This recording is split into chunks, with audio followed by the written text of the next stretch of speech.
Here is an example of a similar experiment done in a hospital setting. These two plates are taken from the air in a typical outside hospital room where patients don't stay, as well as an inside room in which patients are kept and/or treated.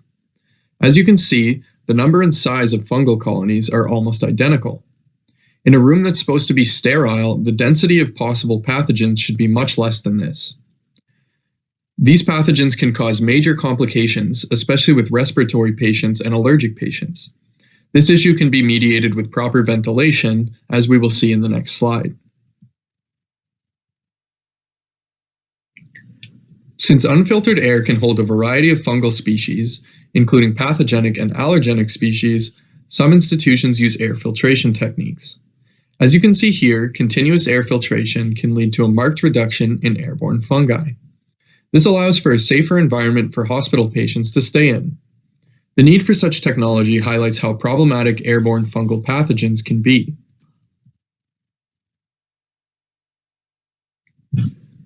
Molds and yeasts are widely distributed in air, dust, fomites, and normal flora. Fomites are inanimate objects that act as pathogen vectors, meaning pathogenic organisms, in this case yeasts and molds, will attach to these objects and move on to a host upon contact. Some examples of fomites include dust, clothing, hair, and doorknobs. While yeasts and molds can come into contact with humans in a variety of ways, humans are relatively resistant to fungi, especially compared to viral and bacterial pathogens. Generally speaking, and especially compared to viruses and bacteria, fungi are fairly non-pathogenic. Of the 100,000 known fungal species, only about 300 have been known to cause disease in animals. They are, however, very common plant pathogens. They are the most common source of plant disease. In animals, however, they are less abundant. When a fungal species infects a human, it causes what are called mycoses. Mycoses are caused by true pathogenic fungi and opportunistic fungal pathogens. The latter can infect an immunocompromised host, but true pathogenic fungi can infect any host, healthy or not.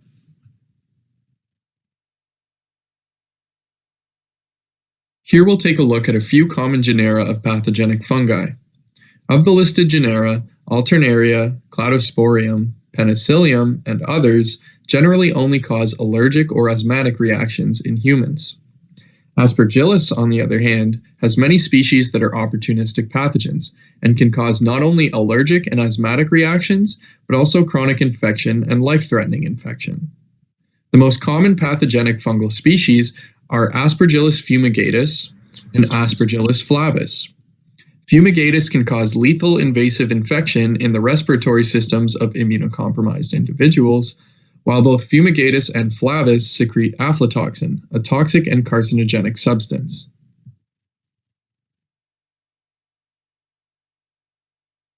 The Aspergillus genus includes an abundance of pathogenic species.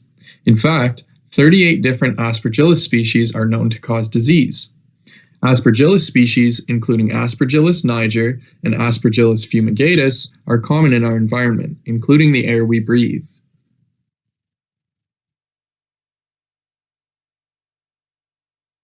Mycoses are diseases caused by fungi.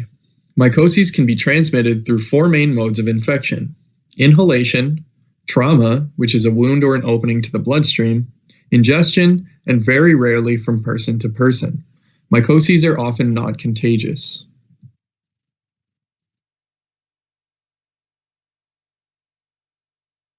Fungal pathogens fall into two main categories: opportunistic fungi and true fungal pathogens. Opportunistic fungi generally cause superficial infections on the host, while true fungal pathogens are generally invasive and can cause systemic infections. Opportunistic fungi lack genes that aid in colonizing the body. Because of this, they can only infect immunocompromised hosts. They can't infect healthy individuals who have the proper defenses in place. Only those whose immune systems are deficient or dysfunctional can be infected by opportunistic fungi.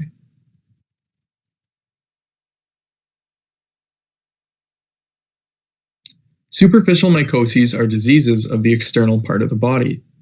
These mycoses are usually acquired by direct contact with another person, a fomite, or another vector. They're the most common form of fungal infection, thought to affect 20 to 25% of the world's population. If the superficial mycosis occupies keratinized epidermis, such as the hair, skin, and nails, it is called a dermatophytosis. Two examples of dermatophytosis are ringworm, which is characterized by an itchy, scaly, ring-shaped rash on the scalp, and tinea, which is a group of mycoses that include rashes and fungal colonies on the body, feet, and genitalia, among other locations. Superficial mycoses are caused by 39 different species distributed amongst the genera Trichophyton, Microsporum, and Epidermophyton. These species are closely related and morphologically similar. True pathogens have the ability to invade and attack tissues regardless of the host's health. The host may have a strong immune system or be immunocompromised. True pathogens can invade the respiratory, circulatory, skeletal, and cutaneous systems, as well as other systems and tissues.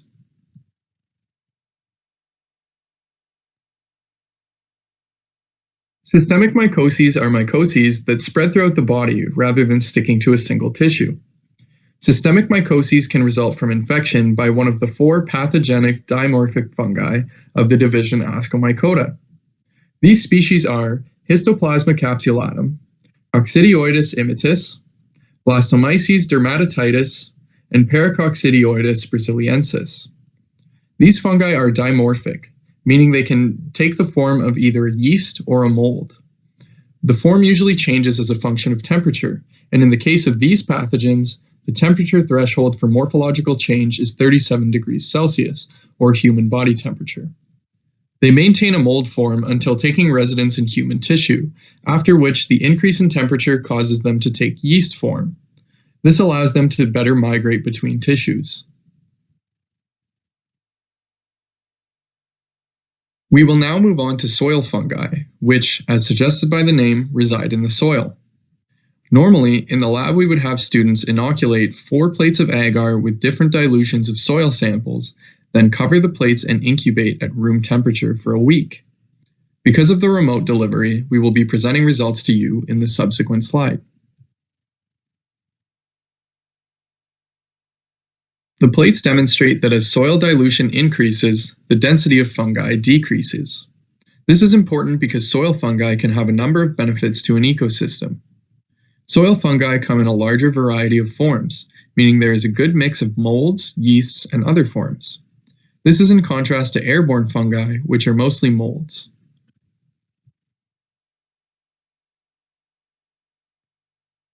Fungi contribute massively to soil quality.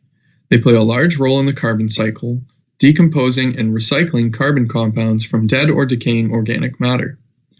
Their breakdown of organic matter also allows for greater organic matter accumulation, which acts as food for many forms of life that obtain their food from the soil. They retain nutrients in the soil through this recycling process, which allows for sustained nourishment of plant and animal life in a given environment. They also bind soil particles, which aids in soil stability and allows plants to extend their roots further and deeper into the soil. Some soil fungi are plant symbiotes, which take residence in root cells of the plant host. This occupation of root cells are competitors to plant pathogens and provides a beneficial rather than detrimental function to their plant host. These plant symbiotes are referred to as mycorrhizal fungi. In this image, we can see an example of a mycorrhizal fungus. You can see the mycorrhizal structure, or the main fungal body, in direct contact with the tree's roots. It also has hyphae branching between roots so that it may occupy other roots. The hyphae can extend far enough to even attach to other plants.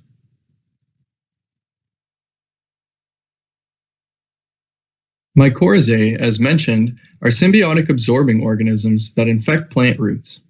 They are plant mutualists, meaning they have a mutual give-and-take relationship with their plant host. The fungi receive carbon from the plant and in return give solubilized phosphorus and soil nutrients to the plant. The mycorrhizal fungi more or less increase the root's surface area for nutrient absorption, since the nutrients the fungus absorbs is transferred to the plant. In return, the tree provides the fungus with an energy supply. This symbiotic relationship is a normal feature of root systems, especially in trees.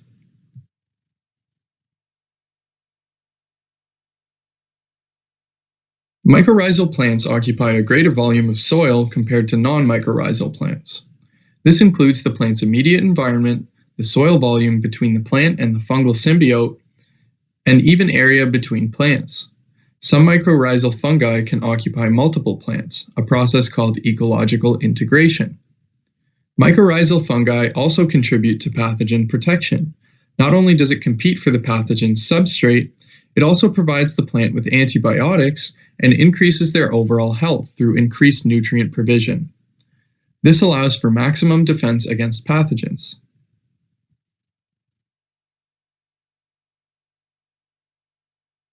Mycorrhizae can also cause the plant host to produce antibiotics. They can also alter the amount and quality of substances secreted by the roots. This contributes to the overall health of the microorganisms inhabiting the soil in that area, called the rhizosphere. They also improve host vigor, meaning the increased plant nourishment by the mycorrhizae improve the host's overall health and ability to fight off pathogens.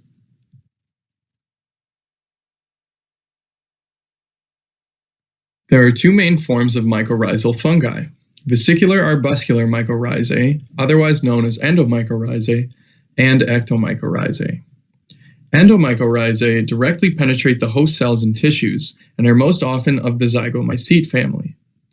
Ectomycorrhizae surround the root cells but do not penetrate them. Ectomycorrhizae are most often ascomycetes or basidiomycetes.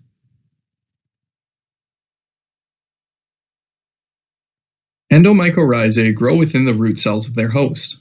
They penetrate host cells in the cortex and form an arbuscule, which give rise to extramatrixal hyphae outside of the root cell. These hyphae form chlamydospores, which are large spore-containing vesicles made for unfavorable reproductive conditions. Endomycorrhizae tend to form relationships with grasses, crops, vegetables, and shrubs.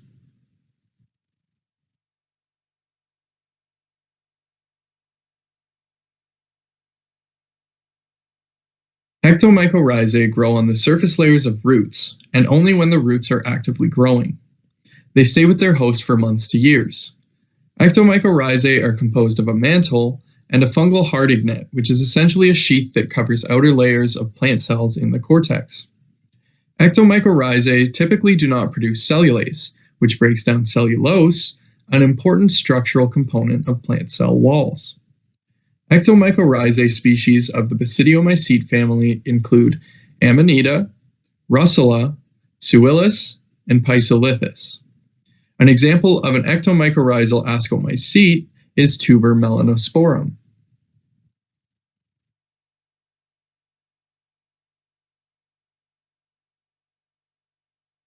Orchids are entirely dependent on mycorrhizae for growth.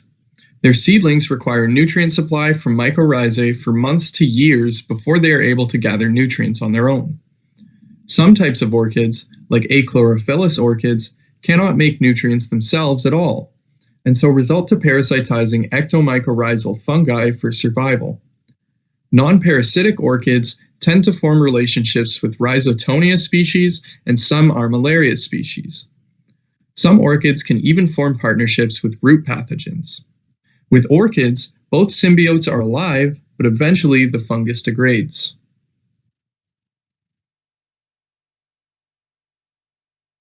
As you all should know at this point, there is no drawing assignment for this lab.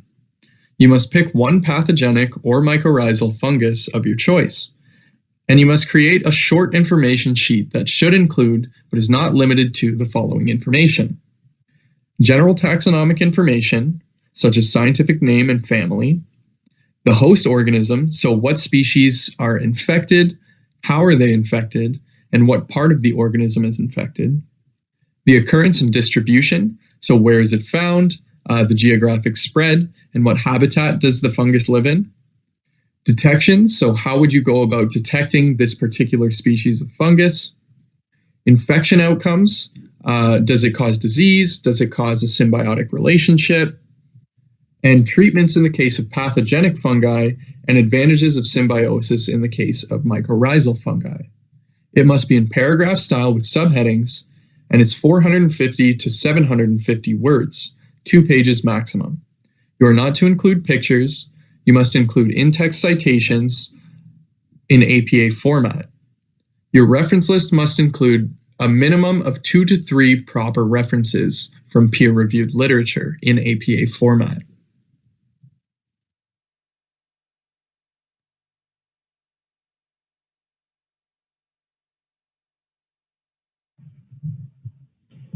So we'll open up questions for you guys. So go ahead and type them in the chat if you have any.